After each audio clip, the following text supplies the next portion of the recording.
ഇതെന്താണെന്നറിയോ? നമ്മുടെ മോത മീനില്ലേ, അതിന്റെ മുട്ടയാണ് പലിഞ്ഞിൻ. ഇത് വെച്ചിട്ട് നമുക്കൊന്ന് ചുട്ടെടുത്താലോ? നല്ല ടേസ്റ്റ് ആയിരിക്കും. നിങ്ങളത് കഴിച്ചിട്ടുണ്ടോ?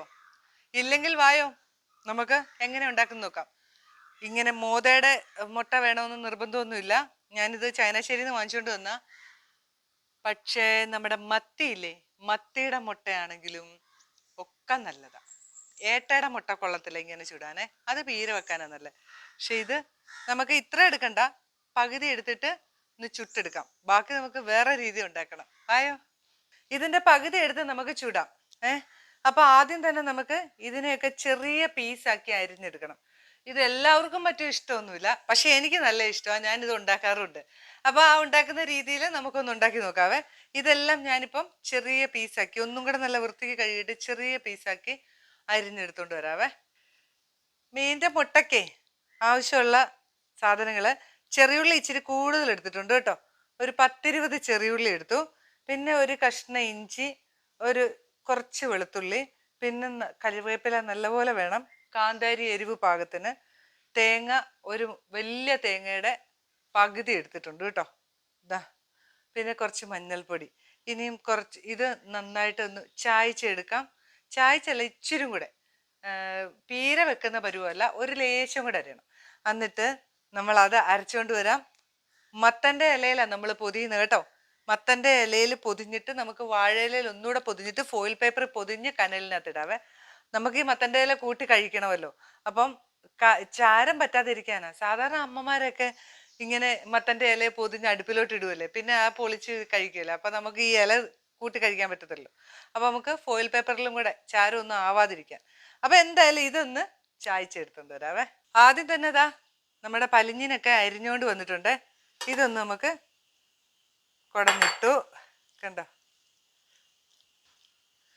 അതിലേക്ക് നമ്മുടെ തേങ്ങ അരച്ചതാണ്, അതിനകത്ത് കുറച്ച് വെള്ളവും കൂടെ ഞാൻ ഒഴിച്ചു കേട്ടോ.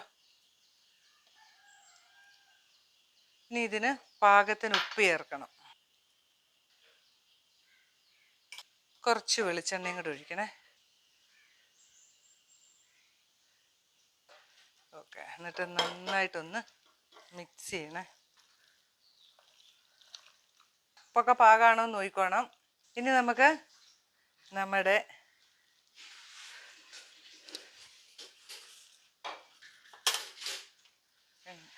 എന്തലയാ, മത്തന്റെ ഇലയില് പരത്തുക കേട്ടോ.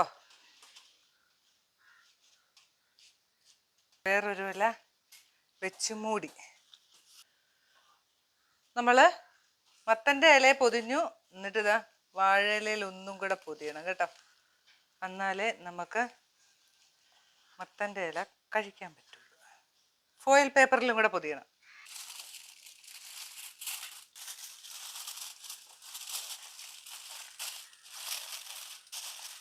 ഒറ്റ ചുറ്റും കൂടെ അങ്ങ് ചുറ്റിയേക്കാം. ഫോയിൽ പേപ്പർ എൻ്റെ കയ്യിൽ നിന്ന് താഴോട്ട് പോയി, അപ്പം അതാണ്ട് അത് ചുളുങ്ങിട്ട്.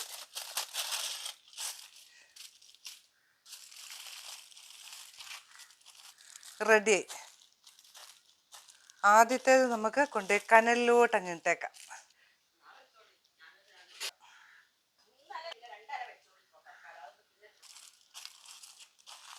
ഇനി നമുക്കേ കനലിലോട്ട് വെക്കാം. പുറത്തിട്ടാ നമ്മൾ ചുടുന്നേ. ദാ, ഇനി അതിന്റെ പുറത്തോട്ട് കനലെല്ലാം കൂടെ കോരിയിടാം. ഇനി ഇത് ഇവിടെ ഇരുന്ന് നല്ലപോലെ വേകട്ടെ കേട്ടോ. ഒരു സൈഡ് ആയി കഴിഞ്ഞിട്ട് നമുക്ക് തിരിച്ചു മറിച്ചു വിടാം. നമ്മുടെ മീനിന്റെ മുട്ട ചുട്ടത് എന്തായെന്ന് നോക്കട്ടെ. ഇതാ അടുപ്പേ കിടന്നത് കനലൊക്കെ ഒന്ന് മാറ്റുവാണേ. തിരിച്ചു മറിച്ച് ഇട്ടായിരുന്നു ഇടയ്ക്ക് കേട്ടോ. കണ്ടോ, ഈ ഫോയിൽ പേപ്പറിലായതുകൊണ്ട് നമുക്ക് ചാരമില്ലാതെ കിട്ടും.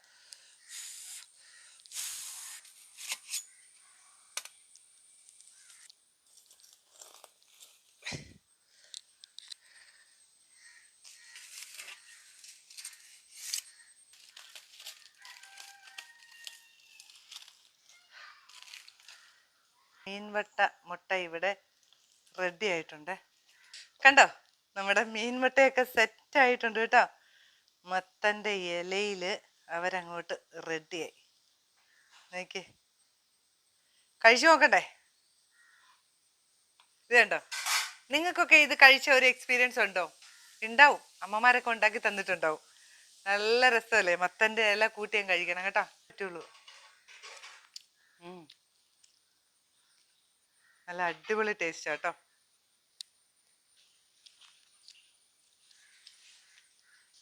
മത്തന്റെ ഇലയിൽ തന്നെ ഉണ്ടാക്കാൻ ശ്രമിക്കണം. ഇല കൂട്ടി തിന്നണം.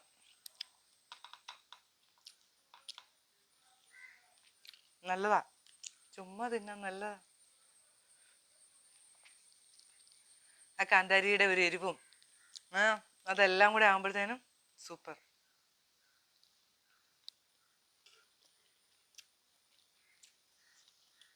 മത്തന്റെ ഇലയും കൂടെ കൂട്ടി അങ്ങ് കഴിക്കണം കേട്ടോ. ഞാൻ തന്നെ തിന്ന് തീർക്കുമെന്ന് തോന്നുന്നു. നല്ല രസമുണ്ട്. ഉണ്ടാക്കി നോക്കിയിട്ട് അഭിപ്രായങ്ങളൊക്കെ പറയണേ. പുതിയൊരു വീഡിയോ ആയിട്ട് ഞാൻ വരുന്നതായിരിക്കും. ബൈ.